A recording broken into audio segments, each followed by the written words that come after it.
Spider-Man Miles Morales is Insomniac's latest addition to their Spider-Man story, which is preceded by probably my favorite superhero video game ever.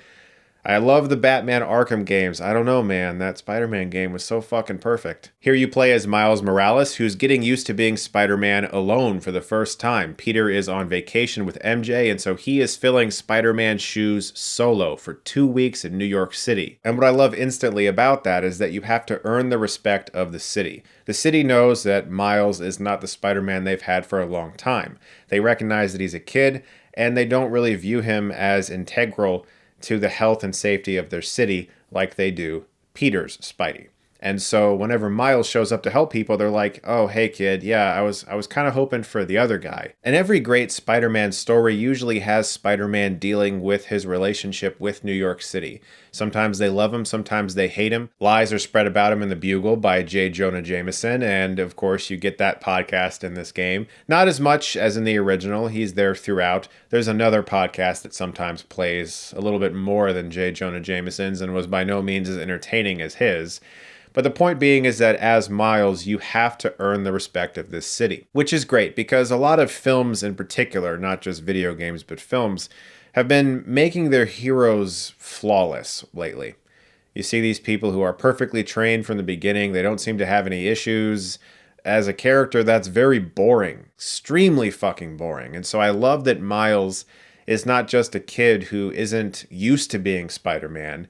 He's someone who isn't particularly good at it yet. Now, I wasn't able to pre-order a PS5, nor was I able to find one, no matter how hard I looked. And so I got the game on PS4, and it looks incredible. It still looks great. The snowy landscape of New York is gorgeous, but it has a $49.99 price tag, and that should tell you something. This is not going to be the immersive, very long experience that the first game had. I beat the campaign for this in 2 days, flat. Now, there's still a lot of stuff to do. There's tons of missions and objectives that get unlocked, a lot of fun crimes and things you can stop all over the city.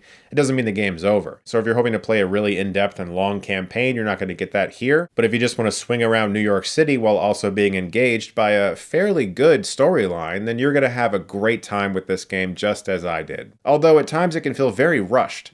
Some of my issues with the campaign is that there are certain very imperative moments, and it's sort of brushed over very quickly in one scene, where it feels like it really needs to stew a little bit longer. There's also a character in the game that is obsessed with blaming Miles for not being entirely truthful about something when they themselves have a whopper of a secret. And so it feels kind of hypocritical whenever this character complains about that over and over again. And there's a very generic businessman villain who has an evil plan that is not good for New York, and wow.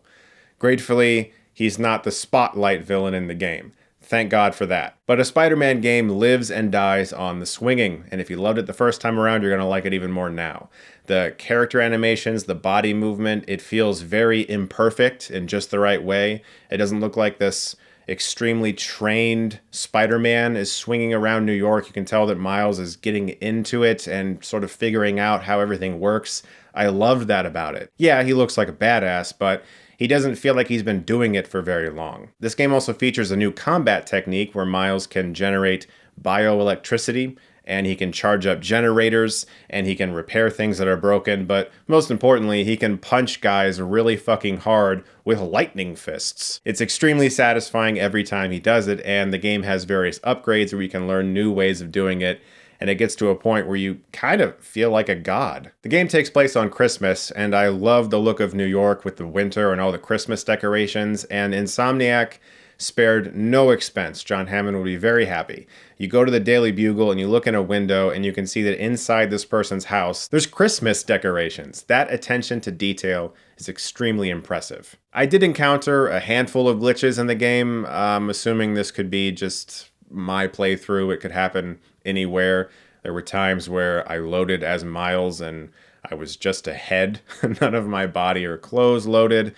Sometimes I just wasn't in the frame until I was being interacted with. There are certainly characters and aspects of this game that I wouldn't mind talking about, but since it's only been out for a few days, I'm going to avoid spoilers.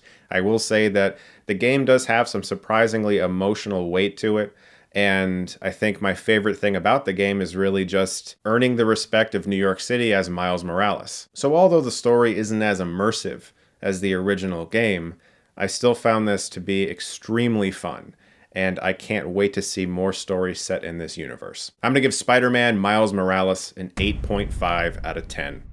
I do want to address one thing, and that is Peter's new design. There's been a lot of talk about this on the internet. They decided for whatever reason to change the design that no one had a problem with in the first game. There's no nice way to say it. I hate it.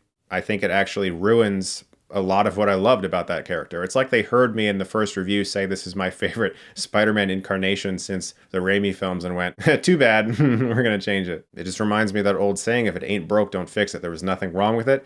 Now he looks far too young. One of the things that was so great about that first game is that Peter Parker felt lived in. You got the sense that he had been doing it for a while. Now he looks the same age as Miles. So early on in this game, when they have some scenes together and he's sort of mentoring Miles, I was like, this looks like two college kids who are just kind of hanging out. You never got that mentor-student relationship. It's completely gone now. He just looks far too young, and it's not like a Sonic the Hedgehog thing where he looks strangely horrible. He looks totally fine, but we already liked the way he looked, and it worked for the story. I don't understand the change, and I don't like it. One other thing, one final addition to this review. A lot of people have asked me what I thought of the game The Last of Us Part 2. I did play it. In fact, I played it twice. The first time I played the game, I thought, didn't like it as much as the first one, but I certainly didn't hate it the way that a lot of people on the internet did. And since so many people seem to hate the game, I thought, all right, I'll play it a second time. Maybe I fucking missed something.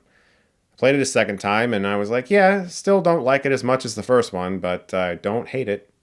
There's risks in that game that I completely understand why so many people were angered by that risk, but I'm the type of person who really admires creative risks. When I see one, I don't instantly jump on social media and scream about it. I usually think to myself, oh my God, what a fucking terrible idea. Let's see if they earn it. That's usually what I think. And I wait for them to earn it. I think if they're going to do that, they must earn it. And they didn't entirely earn it in The Last of Us Part 2, but I admired them for trying. I admire any artist who takes a risk that big. And there's an even bigger risk, I would say, about halfway through that game when you switch perspectives. Again, that also did not bother me as much as most people because I sort of liked the non-linear aspect of seeing things from another perspective. But it wasn't as good as the first one, which I do think is a masterpiece. I think that the second game is good. I certainly don't hate it the way a lot of people do. It didn't make me angry. I decided not to review it because it felt like walking a tightrope. There was like no way to have fun talking about that game, which sucks. Not as good as the first one, but certainly to me anyway. I mean, I don't hate it. I did enjoy playing the game for sure. I think it's acted wonderfully. Some of the best graphics I've ever seen in a game, and really great music too, and combat. But yeah, there's a lot about it that didn't quite work, but I admired the attempt. That's my best way to put it, honestly. Guys, thank you so much as always for watching. Look forward to more reviews very soon. I have a lot of stuff planned coming up for you guys. Thank you as always, and if you like this, you can click right here and get Stuckmanized.